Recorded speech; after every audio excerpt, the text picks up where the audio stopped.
Hello, চলো আজকে এই পেন্টিংটা করতে করতে তোমাদের সাথে কিছু পুরনো স্টোরি শেয়ার করা যাক। তার আগে বলো, ছোটবেলায় যখন কারেন্ট থাকতো না সন্ধ্যাবেলায়, তখন তোমরা কে কে কি কি করতা? আমি তো সুযোগ পেলেই বাইরে দৌড় মারতাম।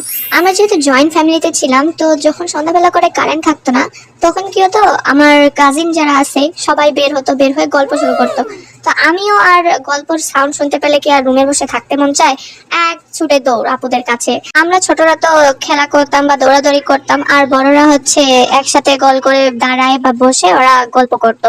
সব থেকে মজার বিষয় হচ্ছে, দাদু আমাদের সবাইকে পুরোনো দিনের অনেক অনেক গল্প শোনাতো। আমরা কি করতাম, আমার চাচুদের একটা বেঞ্চ ছিল, সেই বেঞ্চটা নিয়ে দাদুর কাছে যাইতাম, যাই বসতাম। কিন্তু আমরা ছিলাম অলমোস্ট 10-12 জনের মতো কাজিন। ওই বেঞ্চটাতে আমাদের জায়গা হইতো না। তো হয়তো কি, আমাদের যারা বড় বোন ছিল ওরা আমাদের ছোটগুলাকে কোলে নিত, আর দাদু চেয়ারে বসে, যে দাদুর 10টা করে ছেলে মেয়ে, 10টা করে ছেলে মেয়ের 20 বার করে বিয়ে দিছে, একবার মোহর একবার বিদায়। তাছাড়া আরো আমরা মুক্তিযুদ্ধের গল্প শুনতাম। জ্যোৎস্না ভরা রাত, no current, no phone, no wifi, only family gathering. লাইফে একটা বেস্ট মোমেন্ট ছিল। আজকে এই পর্যন্তই, টাটা।